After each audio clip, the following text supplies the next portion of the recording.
I came in 2018. I kind of enjoyed the life that was, kind of like free to move around. That's basically why in 2019 I made the decision to base myself here. I'm from Takai province, which is not in the city, but I moved here because I need to continue my university here.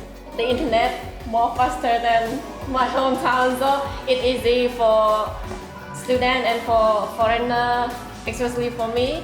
When I do something and I need to submit, when I was in my hometown, the Wi-Fi too slow and then I cannot do anything.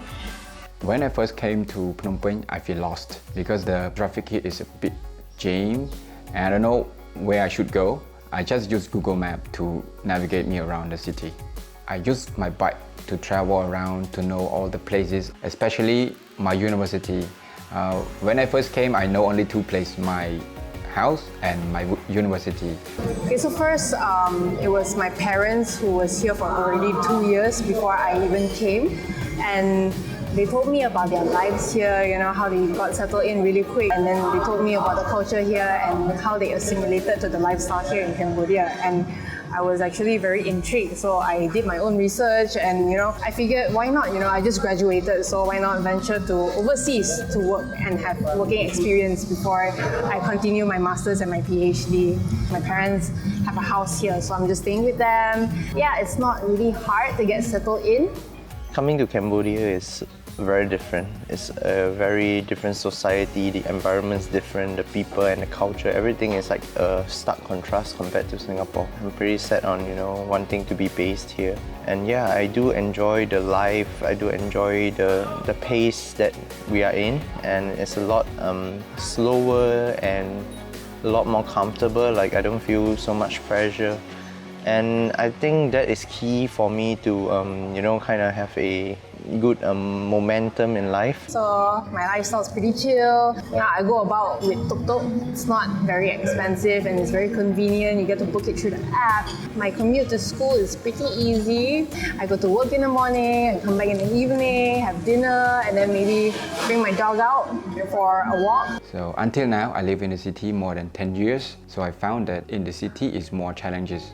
But the more challenge, the more experience you have and opportunity you will get. So one of the things I'm more passionate about is food, and definitely there are quite a lot of very nice food places in Phnom Penh to hang out in different cafes and stuff. But most of the time I'm usually around Russian Market or BKK area because these are the main few areas where there's many cafes and stuff. Street food is the best. Yes. Like we have so many kind of street food, which is always new and tastes so good. Especially the spicy one. I like bok la hong, papaya salad. Yes. Me like a chicken wing. Price. And the best thing is not that expensive. Yeah. So we kind of save a lot. We spend only $5 and For dinner. Yes. Include drink. My go-to food here would be lok lat, the local food. I enjoy lok lat a lot. When you press the lime and mix the pepper with the spices and then you put it together with the meat and then eat it with the rice. Tastes so good. Because I like spicy food. For food, it's quite similar to my local food in the province, but there is more taste and more food to eat. Most food that I like in the city is seafood. I always take my family to have a seafood, like mostly we have lobster, we have crab, we have prawn, and especially oyster. I like the most. It's delicious and fresh. Some of the challenges I face while I'm in Cambodia, I think would be, finding the right people, finding the community of people to do life together with. Because I find like, first of all, of course, language is a difference, but second of all, I feel like the topics that we are interested in is quite different. The lifestyle that we lead is also pretty different, I would say. Some things like, the locals, which is good. I think they go back home really early to spend time with their family. My parents are back in Singapore, so while I'm here, I usually need more friends to hang out with, and sometimes I find that the city is like really quiet after 10 or 11. So yeah, a lot of businesses are closed, a lot of places are closed. Eventually, I find myself going back to my friends from Malaysia or Singapore to chat with them about issues I'm facing here. So yeah, it does get a bit lonely here. And sometimes, you know, I feel like the only people here that probably understand what we are talking about is maybe the expat community. My mother, she living in Phnom Penh, but when I asked her, Mom, do you want to go back to hometown? She said, yes, of course. And then, me, why? Because she said,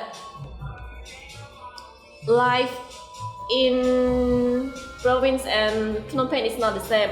When we go back to the hometown, the next, neighbors.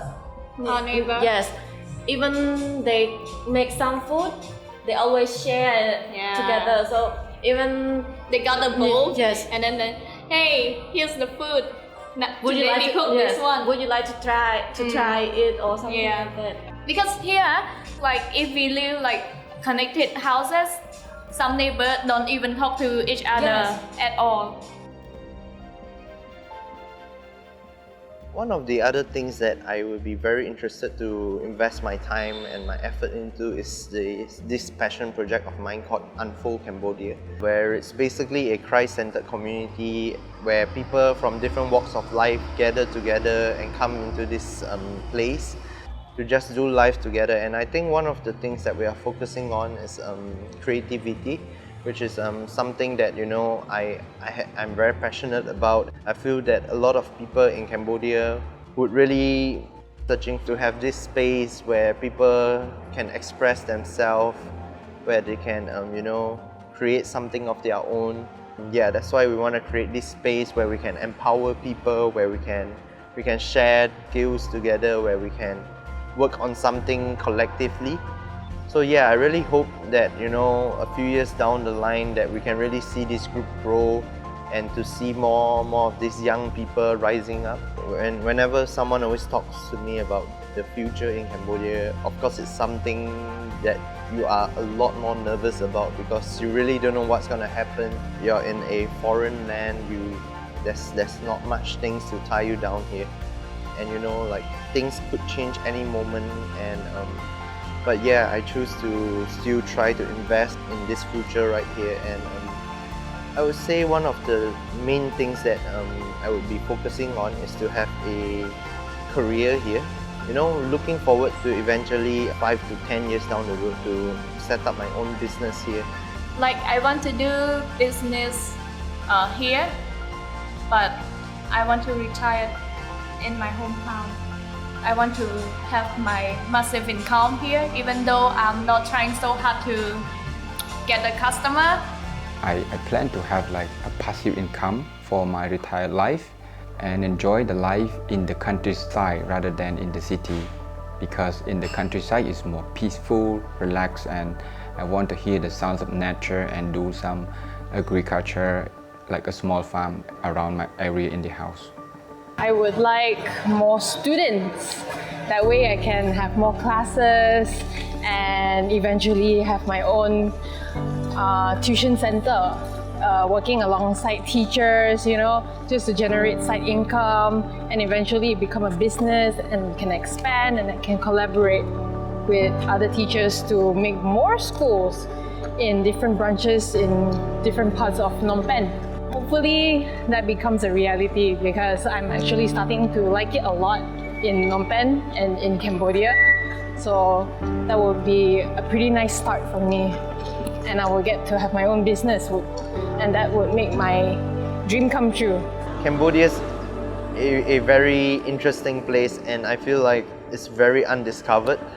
So for those people who would like to come here for adventures, to see things that are not seen anywhere else in the world, Cambodia is the place. And I think it's good to keep an open mind, to not have a stereotype about Cambodia, because Cambodia is really such a diverse place that honestly not well marketed, and I feel like that's an opportunity for all of us that wants to come here to have a look at what's here. Most importantly, I think it's an exciting place to be at. So yeah, come and discover the undiscovered.